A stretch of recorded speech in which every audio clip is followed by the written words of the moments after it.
Friends, welcome to my YouTube channel A to Z classes by Gaurav sir. Last 2 classes में हम लोग 12th का political science का introduction discuss किए थे। दोनों बुक का एक एक लेक्चर का इंट्रोडक्शन था जो यूट्यूब पे पड़ा हुआ है हमारे चैनल पे, आप प्लेलिस्ट में जाकर के देख सकते हैं। तो आज से प्रॉपर वे में चैप्टर स्टार्ट करेंगे, 1 बाय 1 टॉपिक क्लियर करते चलेंगे। तो फर्स्ट चैप्टर आज है। पहले तो कौन सा बुक को, तो इंडिया वाले बुक, नाम क्या है, politics in India since independence. आज़ादी के बाद इंडिया का पॉलिटिक्स कैसे कैसे शेप हुआ है, तभी तो आज का चीज़ समझ पाओगे। जैसे आज भी इलेक्शन का काउंटिंग चल रहा है और जहाँ तक अभी तक का रुझान है, नागालैंड और त्रिपुरा में तो बीजेपी की अलायंस गवर्नमेंट फॉर्म कर लेगी। मेघालय में हंग असेंबली आने के चांस है, ऑलमोस्ट श्योर ही है अभी तक। तो आज ऐसा क्यों हो रहा है? और जैसा आज का इलेक्शन में लोग बोल रहा है कि अब ट्राइबल लोगों का भी वोट बीजेपी को आने लगा या नॉन हिंदू का भी वोट आने लगा। तो आज के सिनारियो समझने के लिए हमें पहले 1947 के बाद कैसे कैसे पॉलिटिक्स इंडिया में हुआ है वो तो समझेंगे। तो इसी के लिए आज से नया सीरीज स्टार्ट कराऊँ, मीन्स आज से चैप्टर वाइज स्टार्ट कराऊँ चीज़ें। जैसे फर्स्ट चैप्टर फर्स्ट बुक का politics in India since independence, India वाली बुक का फर्स्ट चैप्टर है challenges of nation building, means nation building का चैलेंजेज। अब इस पे आने से पहले थोड़ा सा क्या हुआ था, तो सब लोग को पता है कि मिडनाइट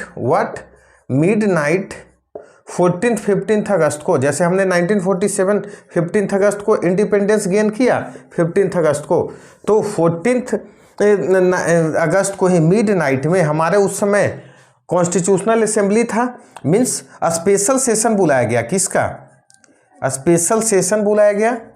स्पेशल सेशन किसका?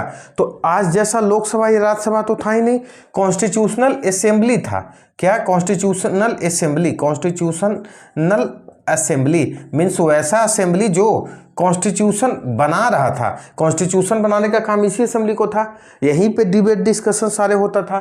तो इसके स्पेशल सेशन बुलाया गया और उस समय के हमारे working president, means interim government में भी प्रेसिडेंट कौन थे, तो जवाहरलाल नेहरू साहब क्या किए, एक फेमस स्पीच दिए जो सब लोग को पता होगा। क्या? Tryst with destiny. क्या? Tryst with destiny. स्पीच का नाम क्या था? Tryst with destiny. Tryst with destiny. अब इसको हिंदी में मत समझने लगना, मुश्किल हो जाएगी। इसको ये किया जाता है, ऐसे भी समझा जाता है इंग्लिश में ही, tryst with destiny. Tryst with destiny. Destiny क्या हो गया? ट्रिस्ट विथ डेस्टिनी हमारा क्या रहा? स्पीच का नाम था। फेमस स्पीच कब दिया गया था? तो मिडनाइट में 14-15 अगस्त को, मीन 14 अगस्त कहीं रात वाले बोल सकते हो। और इसी में बोला गया था कि हमारा क्या क्या विजन रहेगा, कैसे हमने इंडिपेंडेंस गेन किया है, मतलब एक था। ठीक है, अब ये तो हमारा मीन्स अब क्या हो गया, हमने इंडिपेंडेंस गेन कर लिया 15 अगस्त को, लेकिन हुआ कि अब कैसा देश चलेगा, कैसे देश चलेगा? तो देखो आप इंडिपेंडेंस में, मीन्स हिस्ट्री में जब मैं पढ़ाऊंगा इंडियन स्ट्रगल, बिपिन चंद्रावाली क्या स्ट्रगल पढ़ाऊँ, फ्रीडम मूवमेंट जब पढ़ाऊंगा, फ्रीडम मूवमेंट बिपिन चंद्रावाली, तो बताऊंगा कि डिफरेंट आइडियोलॉजीज अंग्रेजों से लड़ रहे थे, हमें देश की आज़ादी दे दो। मीन्स हर किसी का थिंकिंग अलग अलग था, लेकिन कुछ कॉमन गोल सबका था जिस पे सबकी सहमति थी ऑलमोस्ट, कुछ लोगों को एक्सेप्शन छोड़ दो। और वो 2 गोल्स कौन सा था? तो 2 इमीडिएट गोल्स हमारे पास था, वो समझते हैं। 2 इमीडिएट गोल्स था हमारे पास। अब ये सब चीज़ें इरेज कर रहा हूँ। 2 इमीडिएट गोल्स जो था कि आज़ादी के बाद हम लोग क्या करेंगे, तो पहला था कि देश को क्या करेंगे, तो गोल्स 2 जो था लोगों के मन में वो था कि क्या, we will run our country by the democratic government, या means democratic government will run our country. Democratic government will run our country.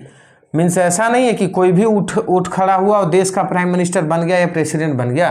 Democratic वे से इलेक्शन होगा और वो गवर्नमेंट बनेगा वो हमारे देश को चलाएगा। जैसे आज माननीय प्रधानमंत्री मोदी जी हैं, तो मोदी जी हैं भाई साहब, तो क्या, तो मोदी जी हैं तो मोदी जी हैं तो क्या हुआ है, तो मोदी जी हैं तो ऐसे थोड़ी हुआ कि नींद से उठे मोदी जी सुबह चल के आके बैठ गए गद्दी पे। एक इलेक्शन हुआ, उनको मेजोरिटी आई, तो उसी तरह था कि तब प्राइम मिनिस्टर बने कि डेमोक्रेटिक गवर्नमेंट हमारे देश में रन करेगी, हमारे देश को होगी। और दूसरा क्या था, तो दूसरा गोल था क्या कि government will run for the benefit of all sections, means सारे सेक्शंस को, मीन्स ऑल सेक्शंस को क्या करेगा, वेलफेयर के लिए काम करेगा, वेलफेयर के लिए काम करेगा। ऐसा नहीं कि कुछ खास सेक्शंस का ही फायदा हो, कुछ खास सेक्शंस का ही फायदा हो, ऐसा नहीं था। क्या था कि कुछ खास सेक्शन के का ही फायदा हो, नहीं, सब के लिए काम करेगा। जैसे क्या था कि भाई उस समय सब लड़ रहे थे, ट्राइबल बेल्ट वाले लड़ रहे थे, SC ST, मुस्लिम नॉन मुस्लिम हिंदू सब, तो गवर्नमेंट सबके लिए काम करे। मीन्स ये दो गोल तो था उसी समय, क्या इंडिपेंडेंस मोमेंट में ही, बाकी चीज़ें डिफरेंट, ये दो था कि सबकी सहमति थी। अब जब इंडिपेंडेंस गेन कर लिए तो ये दो गोल अचीव करना था, लेकिन हमारे पास चैलेंजेज बहुत था, और इसी से आपके चैप्टर का नाम है क्या, challenges of the nation building. और उन चैलेंजेज में 3 फेमस चैलेंज है जो आज के क्लास में डिस्कस करेंगे। फर्स्ट क्या था, तो shape of the nation. First हमारे पास क्या था, तो फर्स्ट चैलेंज हमारे पास था shape of the nation, shape of the nation. अब देख रहे हो हमारा देश आज भी कितना बड़ा है, आज भी है। और इंडिपेंडेंस के पहले सोचो, आज का इंडिया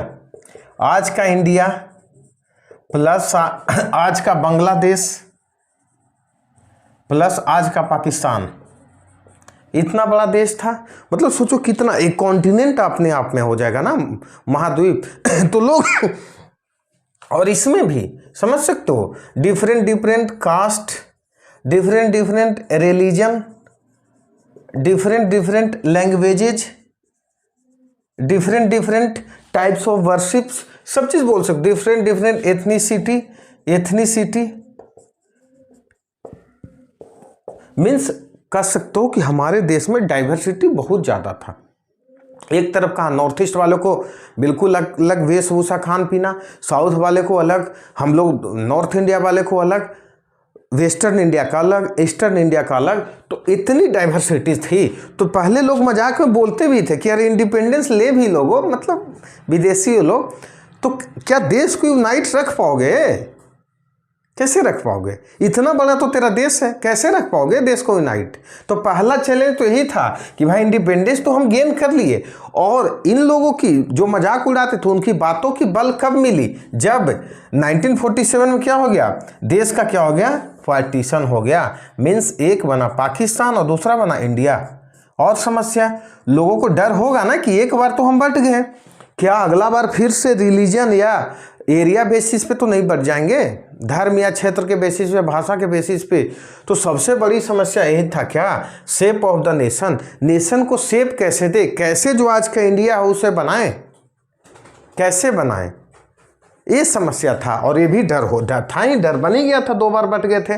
तो पहला चैलेंज हमारे देश में यही था क्या, शेप ऑफ द नेशन। ये समझेंगे ठीक है कि कैसे इंडियन के टेरिटरी को इंटीग्रेट करके रखा जाए। नेक्स्ट चैलेंज अब इसी के देखेंगे, तो it establish the what, democracy. Next challenge जब आप देखोगे, सेकेंड चैलेंज हमारे पास था क्या, to establish the democracy, to establish the democracy, लोकतंत्र को इस्टेब्लिश करें। हम लोग के पास पहले तो ये समस्या था ना क्या, कि कौन सा फॉर्म रखें, हमारे पास क्या समस्या था, कौन सा फॉर्म रखें, रिप्रेजेंटेटिव डेमोक्रेसी। ध्यान से सुनते हैं, एक टर्म है आपके बुक में भी,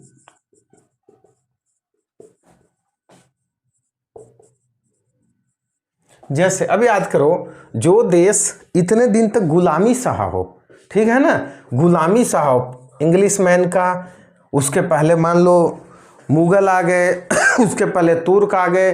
अब इंडिया, मतलब लोगों में एटीट्यूड क्या रहेगा, स्लेव जैसा ही बिहेवियर करने का एटीट्यूड आ जाएगा ना। तो यही बात था कि भाई अब कौन सा फॉर्म रखे, तो लोगों को ये तो मन था कि डेमोक्रेसी रखेंगे। अब डेमोक्रेसी में भी रिप्रेजेंटेटिव डेमोक्रेसी, मीन्स वैसा डेमोक्रेसी जिसमें रिप्रेजेंटेशन का अधिकार सबको हो, मीन्स कंपटीशन होगा, किसमें, कंपटीशन होगा ना, किसमें, इलेक्शन लड़ने के लिए, क्या, टू कंटेस्ट, इलेक्शन कंटेस्ट करने के लिए। आज भी होता है ना, कितने सारे पॉलिटिकल पार्टीज है, आज भी देखो नॉर्थ ईस्ट में आज भी रिजल्ट आ रहा है, कितने सारे पॉलिटिकल पार्टीज है, TMC, BJP, Congress, NPP, NDPP, NDPF, तरह तरह की लोकल पार्टी आज भी है। हम आपको भी मन करेगा तो इंडिपेंडेंस खड़ा हो जाए। तो हमारा रिप्रेजेंटेटिव डेमोक्रेसी रखा गया, मीन्स ऐसा नहीं कि कोई भी उठा या एक ही परिवार का राजा बनेगा, जैसे इंग्लैंड में थे तो हम लोग उसको गुलाम, लेकिन हम लोग अपना रखे रिप्रेजेंटेटिव डेमोक्रेसी, मीन्स प्रेसिडेंट भले राजा के पोस्ट से लिया गया, लेकिन ये भी इनका भी क्या होता है, चुनाव होता है ना। अभी हाल ही में द्रौपदी मुर्मू जी बनी तो कंटेस्ट हुआ, इनके खिलाफ यशवंत सिन्हा चुनाव लड़े, तो चुनाव लड़के रिप्रेजेंट करके लोग आएंगे।